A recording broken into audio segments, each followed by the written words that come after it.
Rebonjour, voici les jeux pour le vendredi 20 mars. Alors je m'excuse sur la vidéo d'avant, j'avais pas vu, on voyait pas très bien les écritures, donc je vais faire en sorte qu'on voit beaucoup mieux.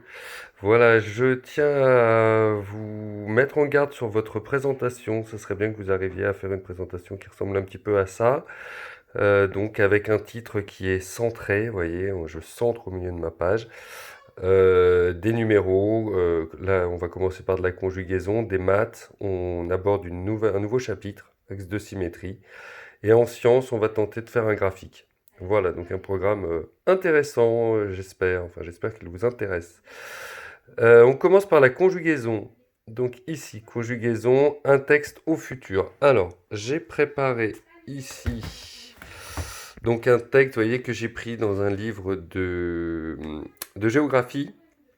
Donc le texte est au présent, il y a énormément de verbes, et donc ça me paraît très intéressant de le passer au futur. Préserver l'environnement, voilà, c'est ce petit texte, évidemment je vais vous le mettre en plus grand, hein, n'ayez pas peur. Donc voilà, je vous le mets en grand, donc pour faire l'exercice, il faudrait que vous mettiez la vidéo sur pause, hein. Donc la végétation absorbe, donc il faudra mettre absorbera, hein, je vous aide pour le premier. La végétation absorbera le gaz carbonique. Et donc là, rejette, pareil, le verbe, faudra le mettre au futur, rejette de l'oxygène. Donc dépollue, encore un verbe, dépollue l'air et en améliore, encore un verbe, la qualité. Elle absorbe, voilà le verbe, la chaleur urbaine et crée, encore un verbe, des îlots de fraîcheur. Ce qui participe, encore un verbe, à la lutte contre le changement climatique. Voilà, je vous dis plus les verbes pour la fin. Elle retient les eaux et limite le ruissellement. Elle forme des barrières contre le bruit. Enfin, les espaces verts favorisent la biodiversité et le développement de la faune des oiseaux. Voilà. Et si ça vous intéresse, le petit texte, je vous mets l'image qui va avec. C'est ça l'image qui va avec, voilà, sur l'importance des arbres et de la végétation. Voilà. Donc ça, c'est pour le français.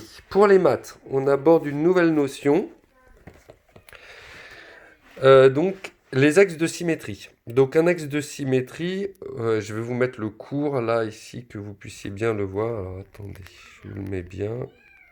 Voilà. L'axe de symétrie d'une figure est une droite qui partage cette figure en deux parties parfaitement superposables par pliage.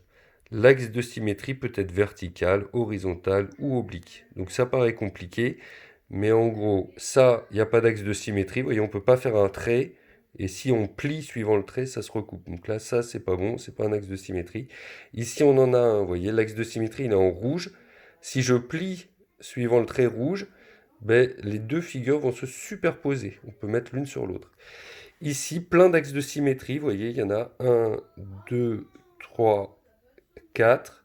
Donc 4 axes de symétrie, si je plie à chaque fois la figure, la demi-figure va se superposer à l'autre demi-figure. Donc c'est ça un axe de symétrie. Pourquoi on travaille dessus? Parce que vous voyez que dans la nature, dans les constructions, plutôt, c'est pas la nature, mais dans les constructions humaines, on aime beaucoup les axes de symétrie, hein. Même notre visage, il est presque symétrique. Donc là, vous voyez ce bâtiment, le Taj Mahal, il est symétrique, les pyramides d'Égypte et les châteaux, voilà, Cheverny, château de Cheverny, il y a une symétrie aussi. Vous voyez? Donc, là, vous allez me faire juste ce petit jeu. La droite rouge est-elle un axe de symétrie de ces figures? Vous voyez l'exercice 1. Donc là, vous me mettez si la droite rouge est un axe de symétrie. Donc sur votre copie, vous m'écrivez par exemple A, c'est symétrique, ou pas, hein. Voilà, je ne vais pas vous faire le jeu. Donc il faut me dire quelle figure a un axe de symétrie. Voilà, dans le premier exercice. Le deuxième exercice qui est en dessous ici, c'est la même chose. Quelle droite est un axe de symétrie ou pas? Voilà, ça c'est les deux petits exos que je voudrais que vous fassiez. Donc vous me mettez juste les lettres où c'est bien un axe de symétrie. Et dernier jeu ici, celui-là on peut le faire aussi, l'exercice 3.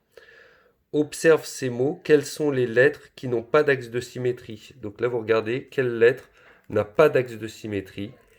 Et vous pouvez même vous amuser à écrire la lettre et à tracer l'axe de symétrie. Ça, vous faites ça à la main, hein. Vous n'êtes pas obligé de faire un truc, de faire les lettres à la règle, hein. Voilà.